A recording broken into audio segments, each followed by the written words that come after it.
हमारा पड़ोसी मुल्क भारत आज वो किस तरह दुनिया की आंख का तारा बना हुआ। फॉरेन पॉलिसी मैगजीन में ग्राहम एलिसन जो कि प्रोफेसर हैं, उन्होंने आर्टिकल लिख दिया इंडिया जो है वो चाइना को सरपास कर जाएगा, पीछे छोड़ देगा फॉर नेक्स्ट सुपर पावर।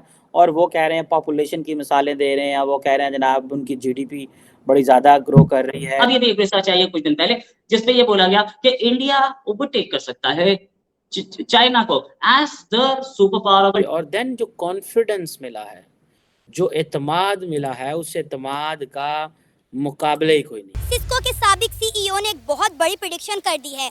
उन्होंने कहा कि इंडिया दुनिया की नंबर 1 इकोनॉमी बनने वाला है। इंडियाज मोमेंट, और इस मोमेंट को एंजॉय कीजिए। हम लोग बहुत देर से, जब से हमें आजादी मिली है, हम इस मोमेंट की वेट कर रहे थे कि इंडिया कब आगे आएगा। इस तरह के आर्टिकल्स आ रहे हैं, shows that American scholars are taking India more seriously.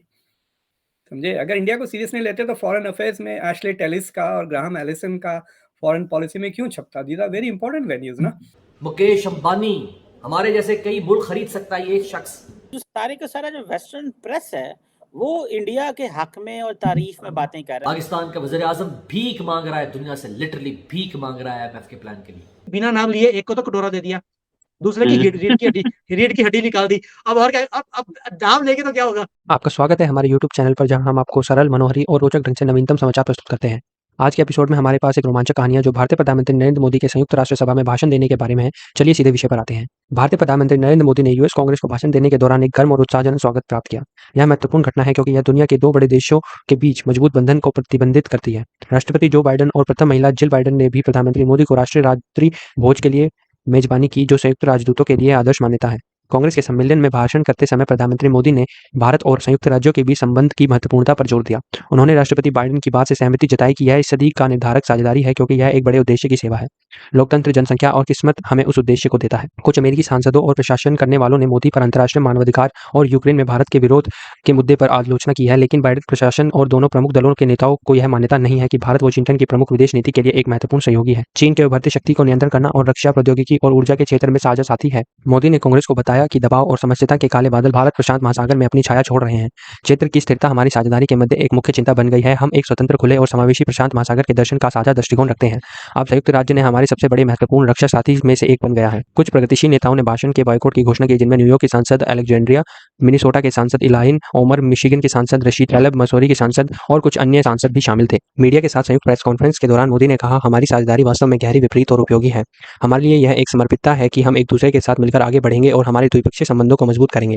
Modi ने यह भी जोर दिया कि उन्होंने अमेरिका और उत्तर प्रशांत क्षेत्रों के बीच संयुक्त राजदूतों के स्तर पर सहयोग और संबंध को मजबूत बनाने के लिए कठोर कदम उठाए हैं। आखिर में मोदी ने कहा, भारत अमेरिका संबंध न केवल हमारे दोनों देशों के लिए महत्वपूर्ण है बल्कि पूरी दुनिया के लिए भी।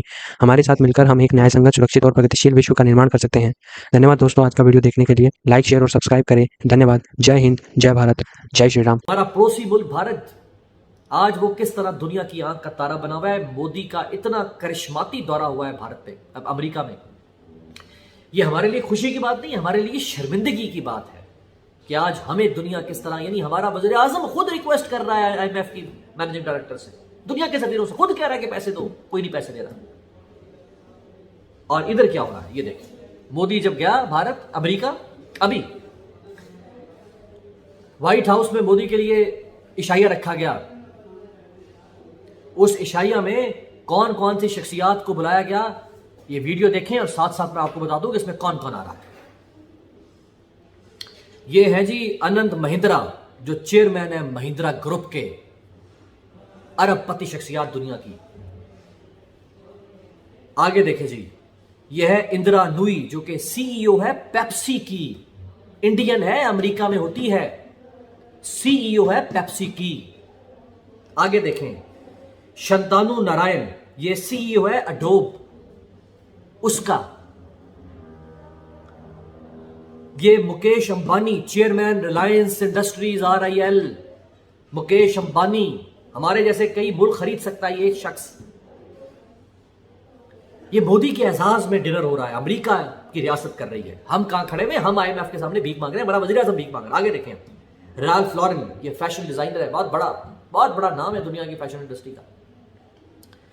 हमारा वज़ीर आज़म, ये तो फाइनेंस मिनिस्टर के लेवल की बात थी, लेकिन हमारे वज़ीर आज़म को बार बार भीख मांगनी पड़ रही है कि भाई पैसे दे दो, IMF का प्लान दे दो। और पैसे कितने मिलने? $1.25 अरब। $1.25 अरब पूरा मुल्क जाम हुआ पड़ा 1.5 साल से। किससे सवाल करें? कौन जवाब देगा कि ये सब कैसे हुआ है, कौन कर रहा है, किसने इस मुल्क को इस नहज पे पहुंचा दिया है? ये वही जमातें हैं ना जो बार बार इक़्तिदार में आती नहीं। आगे देखिएगा कि अभी और कौन कौन सी शख्सियात हैं जिनको वहां मीडिया पहुंचा हुआ है उस रिसेप्शन के ऊपर। आगे जनाब सत्या नडेला, ये सीईओ है माइक्रोसॉफ्ट कॉरपोरेशन के। आगे आ रहे हैं जनाब सुंदर पिचाई, जो कि गूगल एंड अल्फाबेट का सीईओ है। सुंदर पिचाई ये गूगल का सीईओ है, इंडियन है, भारतीय है। ये अमेरिका के सदर ने इन सबको दावत दी है, इन सबको बुलाया। ये टिम कुक एप्पल का सीईओ। सिर्फ भारतीय अरबपति शख्सियात नहीं, अमेरिकी शख्सियात को भी बुलाया गया है मोदी की रिसेप्शन में। सोचें कुछ हम कहां खड़े हैं, किसने हशर कर दिया है इस मुल्क का, किससे सवाल करे ये कौम? 75 साल का सफर ये तय किया, उन्होंने भी तो हमारे साथ सफर तय किया ना 75 साल का भारत ने। आज उसके वज़ीर आज़म को क्या रिसेप्शन मिल रही है, और हमारा वज़ीर आज़म इन्हीं दिनों में, यानी जिन दिनों में भारतीय वज़ीर आज़म को व्हाइट हाउस में ये सब कुछ उसके एजाज में किया जा रहा है, उन्हीं दिनों में पाकिस्तान का वज़ीर आज़म पेरिस में IMF की डायरेक्टर को मिलकर उससे कह रहा है कि मुझे पैसे दे। पाकिस्तान का वज़ीर रिसर्च आई है कुछ दिन पहले, जिसपे ये बोला गया कि इंडिया ओवरटेक कर सकता है चाइना को as the super power of the world. China पहले ही ओवरटेक करने जा रहा है अमेरिका को। ये हम लोग आज से 20 साल पहले या 25 साल पहले ये पूछते थे कि क्या चाइना अमेरिका को ओवरटेक करेगा। 10 साल पहले हम पूछना शुरू हो गए कि कब करेगा, और अब सब बोलते हैं ओवरटेक तो कर ही लेगा, जल्दी ही कर लेगा, राइट। और ऐसे ही अब बोला जा रहा है कि इंडिया भी अमेरिका को तो खैर कर ही जाएगा अगले 15-20 साल में, लेकिन उसके बाद वो चाइना को ओवरटेक करेगा और नंबर 1 इकोनॉमी बनेगा। क्या ऐसा कुछ आप भी सोचते हैं सुमित जैन साहब? कॉफी पीजिए और एंजॉय कीजिए। जो इंडिया का मूवमेंट है ये, मोदी जी ने बोला दिस इज इंडियाज मूवमेंट, और इस मूवमेंट को एंजॉय कीजिए। हम लोग बहुत देर से, जब से हमें आजादी मिली है, हम इस मूवमेंट की वेट कर रहे थे कि इंडिया कब आगे आएगा, और मोदी जी वो मूवमेंट लेकर आ गए हैं। मैं फक्र करता हूँ यहाँ बैठकर, जब मैं देखता हूँ अपनी इंडिया की पावर जैसे बढ़ रही है, जैसे एक अपना नाम हो रहा है, जैसे हमारे प्रधानमंत्री को रिसीव किया जाता है। और ऐसे कल्चर्स में जहाँ पे पैरों को हाथ लगाना उनके कल्चर का पार्ट नहीं है, वहां पे हमारे प्रधानमंत्री के सामने बिल्कुल झुककर वो पैरों को हाथ लगाते हैं। मुझे तो एक बार लगा जब ये अमेरिका में थे कि बाइडेन भी कहीं ना कहीं इनको पैरों को हाथ लगाने वाला था, लेकिन वो कहीं गिर ना जाए इसलिए लगाई थी उसने, लेकिन वो लगा दे रहा था उसने। जैसे उन्होंने, जैसे सभी लोग इनके सामने बिछ जाते हैं कारपेट की तरह, वो हालत थी अमेरिका के अंदर, इजिप्ट के अंदर और बाकी वर्ल्ड में। मैं फक्र होता है। Cheers please. और ये बेसिकली पता है, एक चाय का टाइम भी है, और आप लोगों को पॉपकॉर्न साथ लेके बैठना चाहिए। जब सुमित जैन साहब